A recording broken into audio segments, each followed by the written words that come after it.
অবশেষে ন্যায় বিচার আদালতে নির্দোষ বলে প্রমাণিত হলো 20 জন এআইটিইউসি সমর্থক। এআইটিইউসি সহ 10টি কেন্দ্রীয় ট্রেড ইউনিয়ন এবং শ্রম ফেডারেশনের 2016 সালের 2রা সেপ্টেম্বর শ্রমিক ধর্মঘটের ডাক দেয়। সেদিন প্রায় 20 জনকে গ্রেপ্তার করে তাদের নামে জামিন অযোগ্য ধারায় মামলা রুজু করে পুলিশ তাদের বিরুদ্ধে কাজে বাধা দেওয়া সহ অন্যান্য জামিন অযোগ্য ধারায় মামলা রুজু করে। দীর্ঘ 10 বছর পর শুক্রবার এদের সবাইকে এই মামলা থেকে মুক্তি দেওয়া হয়। তারা নির্দোষ বলে জানিয়ে দেয় আদালত। এআইটিইউসির জেলা সভাপতি নিপেন কার্জি জানান, পুলিশ অন্যায়ভাবে তাদের তুলে নিয়ে যায়, তারা কোনো মিছিল মিটিং বা অপরাধ করেনি। মামলা চলাকালীন এই 20 জনের মধ্যে ফিরোজা আহমেদ নামে এক মহিলার মৃত্যু হয়েছে বলে জানান তিনি। এই দীর্ঘ 10 বছর ধরে তারা অনেক ক্ষতির সম্মুখীন হয়েছেন, তাই ক্ষতিপূরণের দাবি করেন তিনি। পাশাপাশি তিনি রাজ্য সরকারকে আক্রমণ করেন এবং জানান তাদের গণ আন্দোলন চলবে।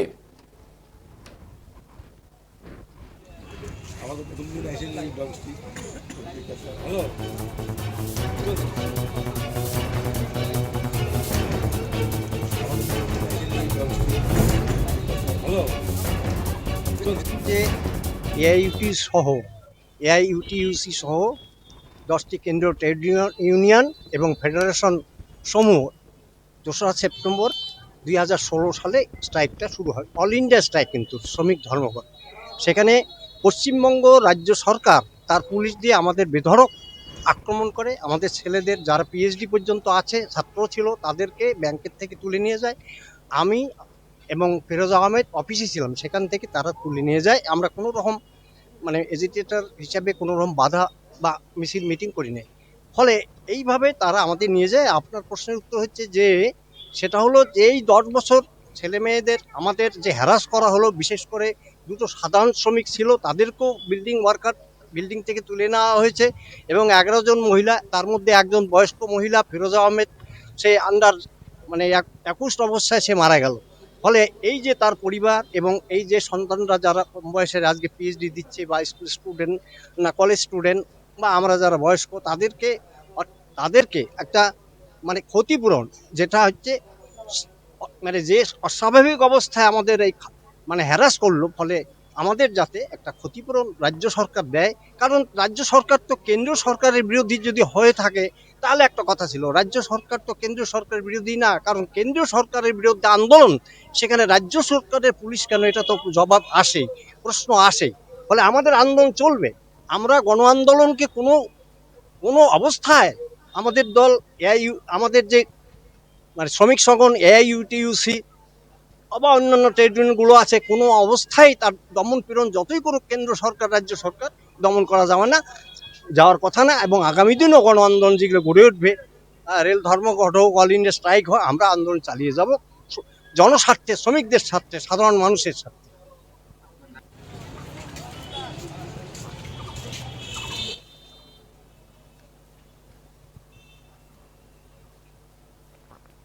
এ বিষয়ে আইনজীবী শিবেন্দ্রনাথ রায় অভিযোগ করে বলেন, পুলিশ উদ্দেশ্য প্রণোদিতভাবে সেদিন কোচবিহারের প্রাণকেন্দ্র সাগরদিঘির পাড় থেকে 20 জনকে গ্রেপ্তার করেছিল, যার মধ্যে অধিকাংশ মহিলা ছিল বলে জানান তিনি। তার মধ্যে ছাত্র এবং ছাত্রীও ছিলেন। রাজনৈতিক উদ্দেশ্য চরিতার্থ করতেই এই গ্রেপ্তার বলে অভিযোগ করেন তিনি। পাশাপাশি তিনি এও বলেন, টানা 10 বছর ধরে যেভাবে এই মানুষগুলো ক্ষতির সম্মুখীন হয়েছে, হ্যারাস হয়েছেন, তার জন্য রাজ্য সরকারের কাছে আইনি মাধ্যমে ক্ষতিপূরণের দাবি জানাবেন।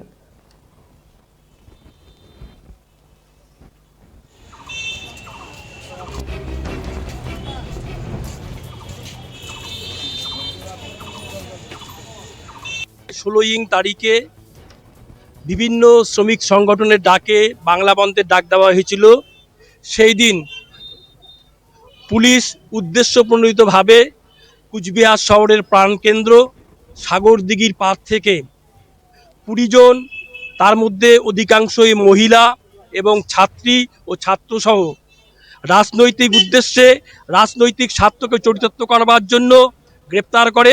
এবং অভিযোগ ছিল সেই বন্ধ সমর্থনকারীরা নাকি কুচবিহার শহরের প্রাণকেন্দ্র সাগরদিঘিতে স্টেট ব্যাংক অফ ইন্ডিয়ার সামনে গ্রাহকদের বাধা প্রদান করেছিল এবং পুলিশ বাধা দিতে গেলে পুলিশকে নাকি সেই বন্ধ সমর্থনকারীরা বিভিন্ন আগ্নেয়াস্ত্র দিয়ে তাদেরকে প্রচণ্ড মারধর করে এবং সরকারি কাজে বাধা দেয়।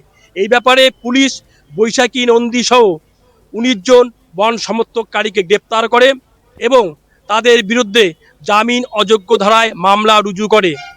দীর্ঘ 10 বছর আইনি লড়াইয়ের পর আজ কুচবিহারের অতিরিক্ত জেলা দায়রা জজ, ফাস্ট ট্র্যাক, ফাস্ট কোর্ট, এই বৈশাখী নন্দী সহ তার মধ্যে খুব দুঃখের বিষয় একজন বয়স্ক মহিলা ছিলেন, তিনি মামলা চলাকালীন অবস্থায় মারা যান।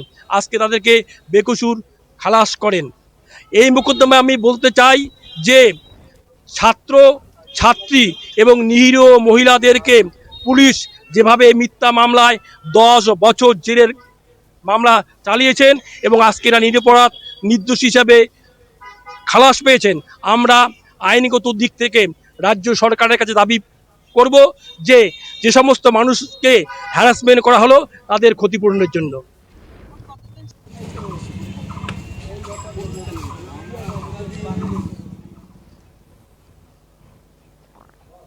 আইনজীবী দিলীপ চন্দ্র বর্মন জানান, এদিন তারা নিঃশর্ত মুক্তি পেয়েছেন। এতে প্রমাণিত হয় যে তারা শান্তিপূর্ণভাবে সেদিন ধর্মঘট পালন করছিলেন।